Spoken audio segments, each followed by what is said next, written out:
Hello and welcome to the International Desk. I'm Lynda Kinkade at the CNN Centre. A lot to get through this hour, and we begin in Iraq, where security officials are claiming progress against ISIS militants.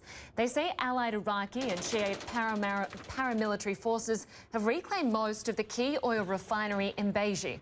This weekend, officials said they had regained control of the city itself, but the US warns it's too early to declare that the city is liberated. This comes almost a year since ISIS launched a sweeping offensive that overran much of Iraq's Sunni Arab heartland, including the city of Mosul.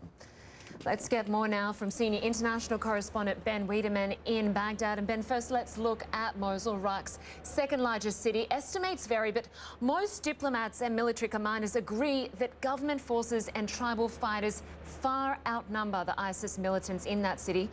So why is it proving so difficult to reclaim it?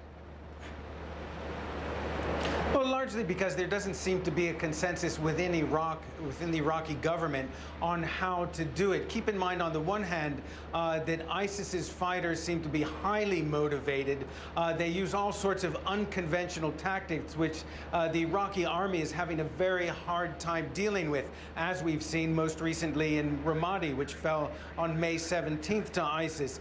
And on the other hand, the Iraqi government, for one thing, is hesitant to provide weapons to Sunni fighters who might be willing to take on ISIS in Mosul itself. And for instance, the Peshmerga, the Kurdish forces, have made it clear that they aren't going to go into the city to fight ISIS, that they will provide support in the hinterland, but they feel that it's not really their territory and they don't want to risk their men and weapons there. And so the Iraqi army is already highly challenged, trying to hold the line in a sense. They've lost Ramadi. They have been able to regain Tikrit, and over the weekend, as Iraqi officials are telling us, they've regained most of Beiji, as well as 75% of the Beiji refinery. But those are relatively small towns. Keep in mind that before the Troubles, that the population of Mosul was 2 million people. About half of them have left the city, but that remains 1 million people in a very large city. ISIS, traditionally what it does is it sows any area it wants to defend with hundreds, perhaps even thousands of IEDs and other booby traps, which make it very difficult. So the sort of challenges the Iraqi army and the Shia paramilitary forces have had to deal with in Tikrit and Beiji will be much more serious than when they finally get to Mosul. And as far as when that's going to happen, it's not at all clear.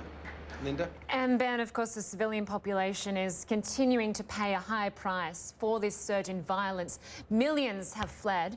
Can you paint a picture for us of the humanitarian disaster there?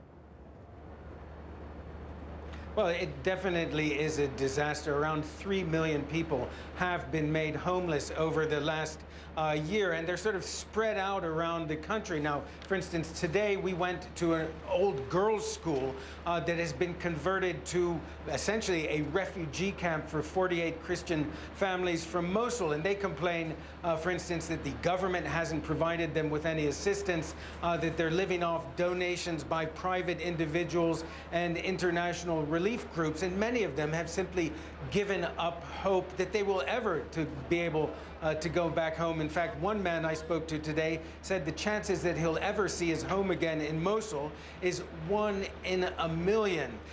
There really doesn't seem to be a lot of confidence in the government's ability to change the situation anytime soon. So many of them are saying, look, we'll go anywhere. We want to leave this country because, especially for these refugees, Christians, they feel they just don't have any future in Iraq. Lynda? No doubt. It must be hard for them to keep any hope alive there. Ben Wedeman in Iraq, thank you very much.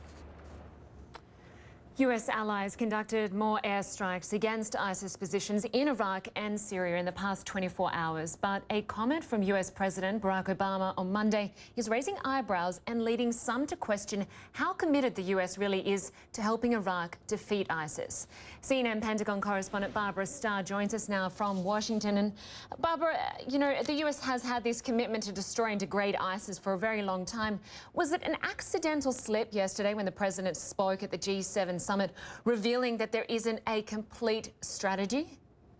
Well, the White House will tell you no. In fact, what the president was talking about, not that there isn't a complete strategy, that there isn't a complete strategy for training Iraqi forces. He was looking at one very specific part of it. His comment, awkwardly worded perhaps, but if you read the transcript, it becomes very clear what the president was talking about. And in terms of training the Iraqi troops, that's now a top priority. It's felt that's the way to get the situation moving in the right direction, get more territory back from ISIS. But one of the key things is they've got to get the Iraqis to offer up more troops to train. This is becoming a problem. So what the president is talking about is a two-pronged need to adjust the training strategy. Get more Iraqi troops into the pipeline to train. And then if you get more Iraqi troops that you're able to train, what does the U.S., what does the Pentagon do about it? Do they send more trainers? Do they send more advise and assist teams? Do they increase the flow of weapons? All of these things are a jigsaw puzzle of pieces. Decisions have to be made. But the U.S. very clear that they are looking at this one part of the strategy. That's the focus right now to get that moving. Lynda? And Barbara, the president did say that he thinks there is enough people willing to train, but not enough recruits. Now, he met with his counterpart, the Iraqi Prime Minister. What came of that discussion? Well, I think that that's one of the big things they're talking about. You know, Iraq wants more support, clearly, from the U.S. and the rest of the coalition members. The U.S., especially after the debacle at Ramadi, when Iraqi troops not trained by the U.S., according to the Pentagon, walked away from the fight, the U.S. wants to see more of a will on the part of the Iraqi forces to fight across the board.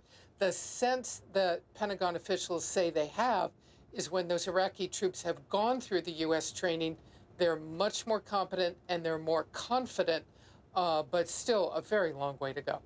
A long way indeed. Barbara Starr at the Pentagon, thanks very much for joining us. And speaking of Ramadi, CNN is getting a first-hand look at the push to retake that city. ISIS captured the strategic city in Anbar last month. Iraqi forces are training for a looming offensive